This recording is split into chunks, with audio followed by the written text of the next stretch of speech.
Meditation, intimate experiences with the divine through contemplative practices.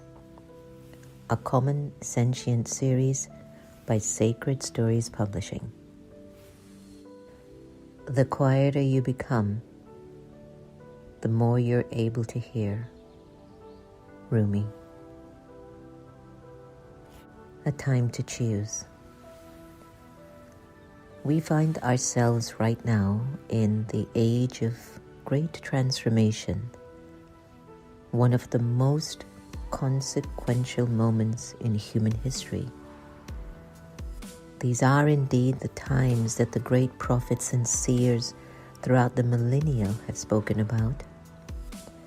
Mankind has experienced and survived many eras of tremendous change, of course, yet with each turn of the spiral, the permutations become more amplified, as if there will be one final revolution of the cycle that turns it all around, so we can start anew once more.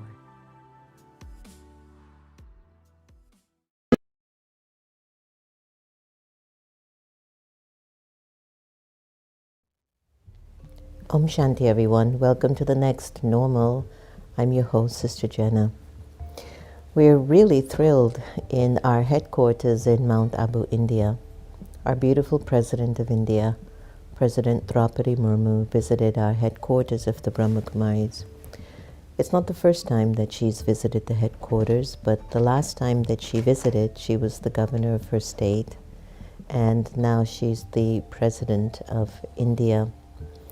One of the intriguing aspects about her presidency for me, this is just my feeling, is somebody to be so rooted into her spiritual principles and spiritual values. And from tragedy and trauma of losing her husband and her sons in pretty devastated ways, it turned her deeper inward to find answers to why we are here and why we exist.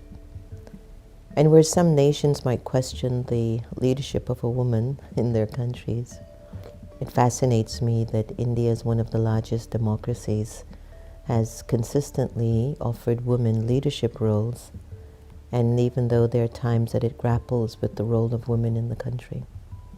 But I'm just hoping that if Santosh can just put up her picture. So she was there earlier on today speaking to a group of the spiritual leaders of the Brahma Kumaris, President Murmu, and I'm wondering if Santosh can put the picture up so we can just see. So, I have often looked at people in leadership, and just to see there for the Global Summit, Brother Brij Mohan Bhai is on the left. He's one of our senior brothers. Sister Jenna, who's the administrational head. Not quite sure who the gentleman is next to her. He might be a minister or governor, but I failed to look at his name. And then there is President Murmu. And would you believe everywhere she travels, that chair goes with her to represent the coat of arms of India. And there is Didi Mohini, also additional head of the Brahma Kumaris. And another one of our senior members of the Brahma Kumar and Kumaris, Brother Mrityunjaya. And he's the one basically in charge of always these summits. I usually go every year. This is the first year I've actually missed out because of Sister Geeta's passing and just finances and everything all in one. But I just want you to take a moment. Wouldn't you love to see a President Biden sitting in the heart of a spiritual institution? Wouldn't you like to see a President Trump, a Vice President Kamala Harris, a George Bush, a Bill Clinton? And you can see I'm choosing both sides of the spectrum. That they would sit to say, we are here to acknowledge the work of spiritual institutions are required for our society and for our world. So if anyone is out there with connections with the government, you let them know about our work here. So just sending lots of love and light to our President of India, President Draupadi Murmu, who I heard, I spoke to Brother Mrityunjaya early this morning. It's just been a wonderful visit for her and just a feeling of being home. Dinesh, who has been one of our consistent attendees on the Next Normal, and he's been around with us for quite some time. This morning he shared with me the passing and pleas of his beautiful, 103-year-old. Look at the life in her. Look at the strength of this soul. He's in his village now, and I'd like everyone to just send powerful, loving, powerful vibrations. She's got to be a special Atma to come all the way to the US to get our blessings. She passed just recently at 103. Many blessings to you, sweet soul. Thank you, Santosh Bhai. These souls that come and go in our lives, they are priceless. And you think about what they have imparted on us, it makes us still. Anything of great wisdom and anything offered of great love, great peace, great silence makes us still. I was keynoting at the embassy of,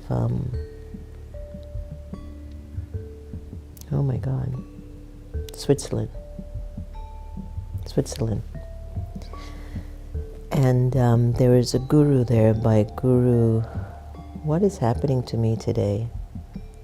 Wow. A Swami who was at the Swami Veda Bharata. And after I keynoted, he had his disciple call me and he says, never forget, your power is in your stillness. Remember that. Your power is in your silence. It made me think, And I've found that when things aren't going right for me, I go there. I go to that world of stillness to find clarity within my heart, within my being, to be able to evolve from what you might call a low vibrational frequency, my own. Forget what anybody else is doing outside. But my own low vibrational frequency comes in different ways. You pick up people's thoughts and vibrations. You can feel they're criticizing the hard work you're putting in. Whether it's trying to make a place feel better or look better. And instead of them coming to help you, they're criticizing you quietly in their mind. What is she doing? Look at that. Doesn't look good.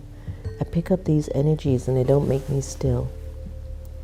Even if individuals are just not being authentic, it impacts my inner stillness. Why?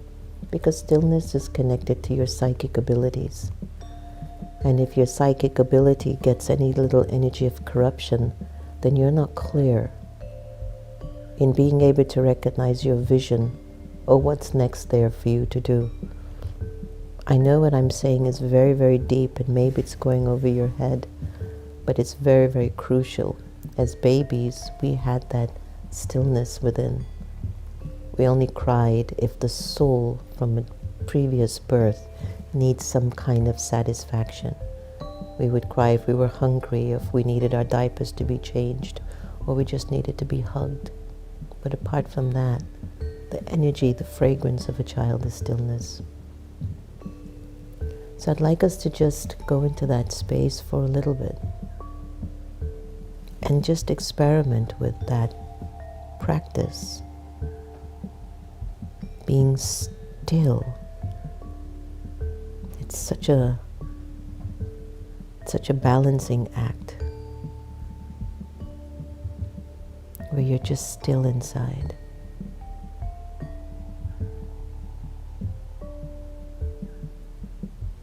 And it's as if you're just full in your stillness.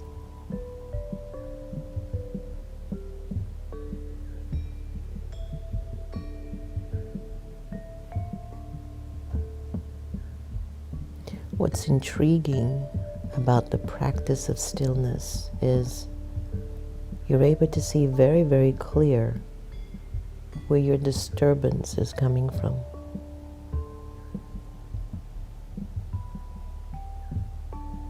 Every disturbance within you is a sign of being powerless. And in the stillness, you can fix that.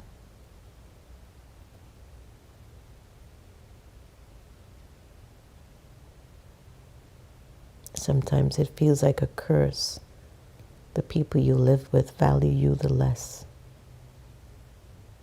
And strangers will be there to hear every word you say. They would find it of great value. There's a saying, a prophet is never a prophet in his own kingdom. But you have to keep turning to that place of stillness to see what your solution is within you. These little things that we do to ourselves, the way we eat, the way we speak, the things we say, the intention behind them.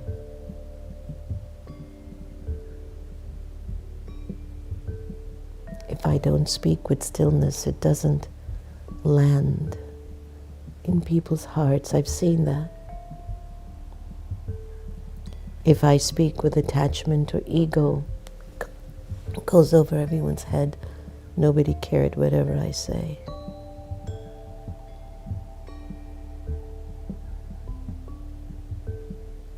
When my family tells me, Sister Jenna, you have to eat better, you have to exercise, go for walks, it falls on deaf ear because they're not doing it either. It's the same thing for me. And that's why your stillness, you have to go in to find your truth, what is authentic. Stillness will give you that power to see yourself clearly. A lack of stillness makes you look at what everyone else is doing that's not right. Criticize, complain, judge, compare. Some souls walk around quietly with subtle jealousy for people, and they don't even know that they really are jealous. That's why they don't want to cooperate with anyone. They would rather say, no, you do it. Or they would quickly criticize the person rather than step in to just cooperate as a family because of a lack of stillness.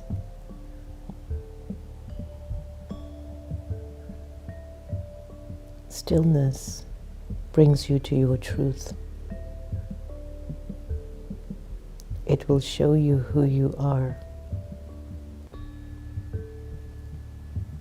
It will reveal your capacity, your potential, and what you're not doing right for yourself. It's a very clear microscope. I'll try it with you again. Keep your eyes opened.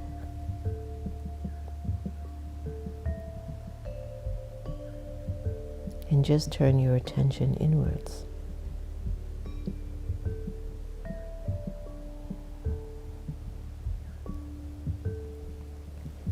What do you see?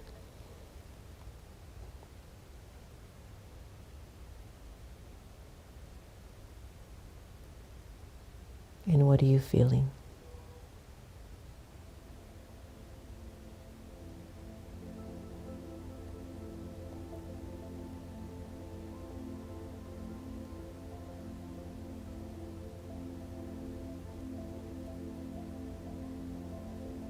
What are you seeing?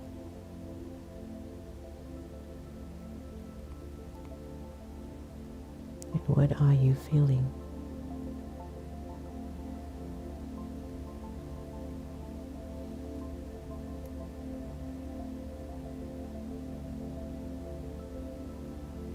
Can you find a solution?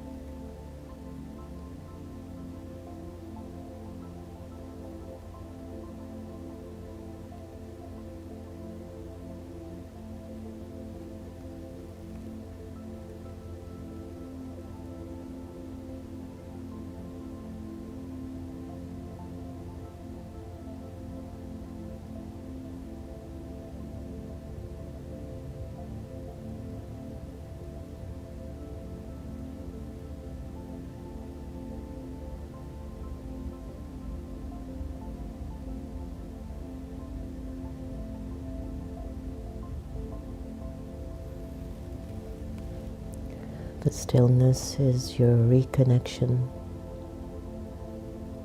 to God's love and God's light, God's wisdom.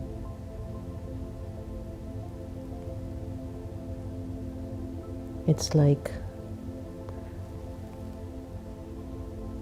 just getting filled up when you're still.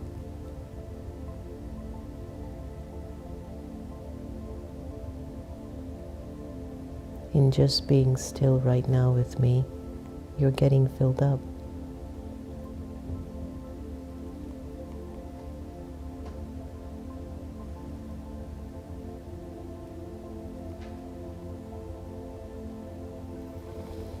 Take a deep breath in and out.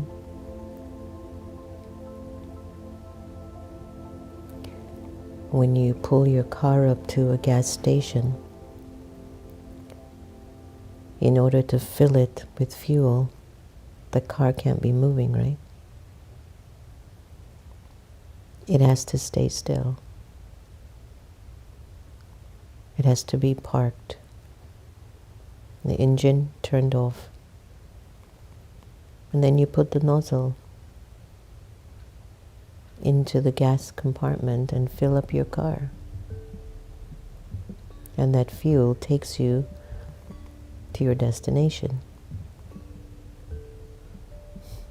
It's the same thing with the practice of inner stillness. To practice it every day will give you a chance for Baba's light and Baba's powers to fill you up inside.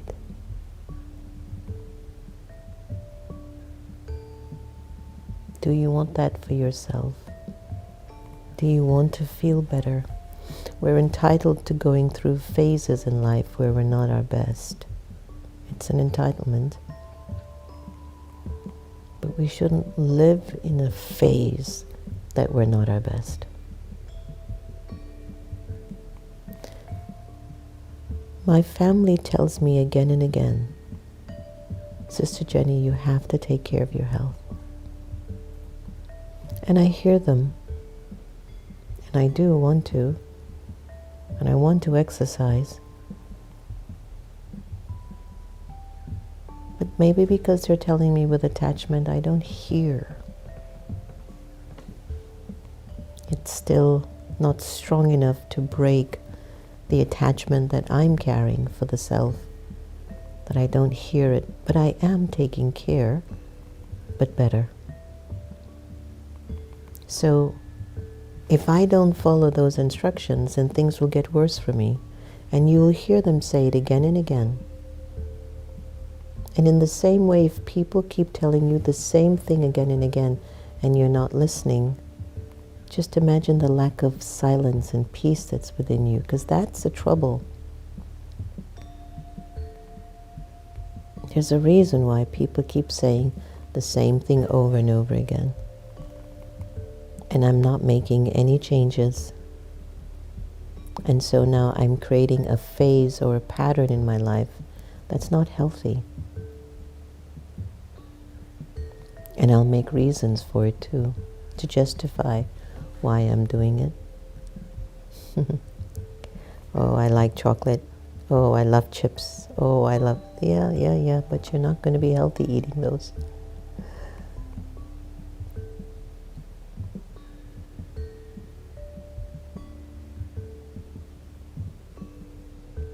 Now you know why sometimes we go through certain karmic settlings. No matter how much we're getting signals and signs, we don't listen. It becomes tough. But stillness will let you see things very clearly inside of your heart. It's connected to the heart modality. And if I go to AI to see what their definition of what would be the benefits of stillness: mental clarity,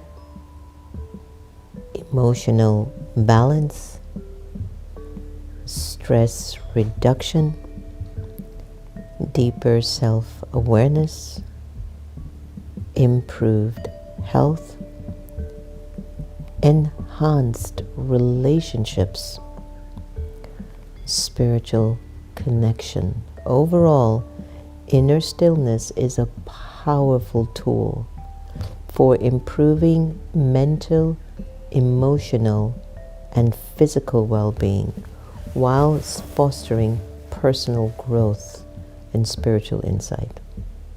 That inner stillness, it's the best medicine, I tell you. It fixes everything that's happening in your spirit. It's a very important self-talk. And then there's silence. And then there's self-talk. And then there's silence, the stillness. And then again, the self-talk. And then there's stillness. It's like when you live with people, you're not talking to them all the time, right? There's moments you speak if there's a need, or if there's a story to be told or something to enhance the moment, and then you're quiet.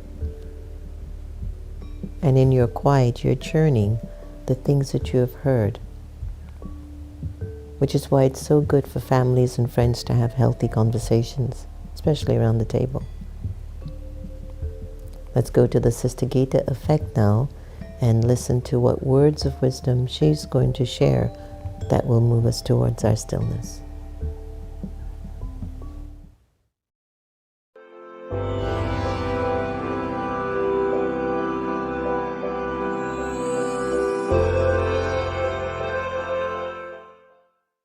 If there's not love and mutual respect in relationship, they take you down. And in order to come up, make that relationship with Divine, the Supreme, so that your relationships can improve. The experience of God's love restores faith in God. It's entitled Love is Forever. So, the experience of God's love restores faith in God. However, for this faith to be powerful, it needs to be based not just on feelings and experience, but also on a clear understanding of the true nature of the self, God, and life. This makes the soul worthy and powerful. God gives us such deep, powerful love that this love becomes eternal. It is never destroyed. It can never be reduced. Our love should remain eternal based on this understanding. Om Shanti.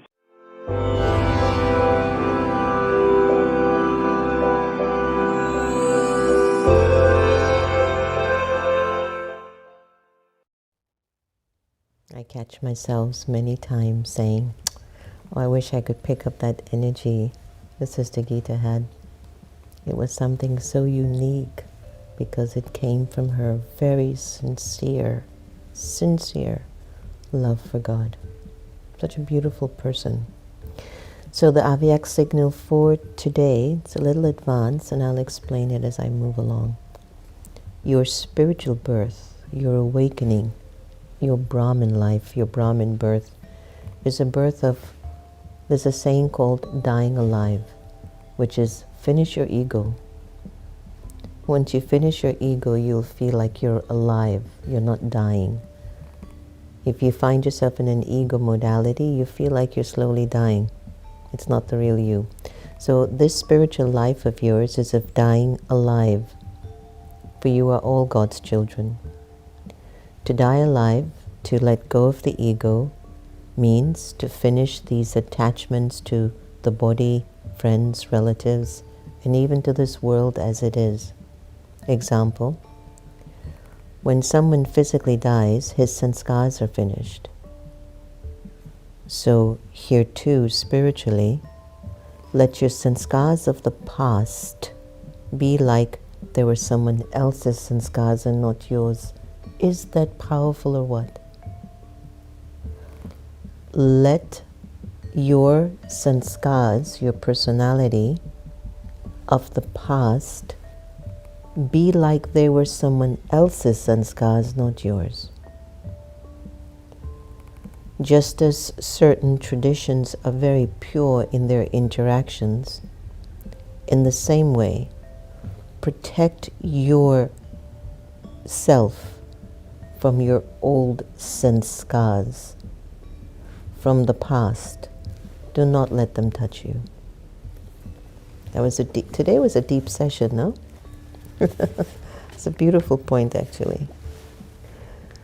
So to all my angels online, good morning, Jenna. Lilawati, I'm so glad that the sessions are helping, and definitely that your husband is on his healing journey. Hi, Hilde. My power is in my stillness of my mind. You're welcome, Hilde. Gigi, Om Shanti, Raj, Jagruti. I'm coming to California in November, but I'll be in LA I'll be in Milipitas and LA between November 8th, 9th to the 14th, FYI. Nasira, Om Shanti, Assalamu Alaikum. Asmita, very nice to have you on. Azuri, that's my first time seeing you on. Azuri, beautiful name. Dinesh, we held a moment of silence, so I hope as the soul travels,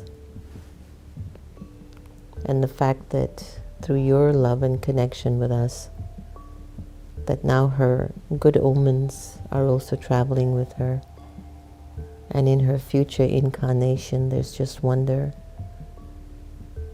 Many blessings for her, brother. Many, many blessings. And for those around her.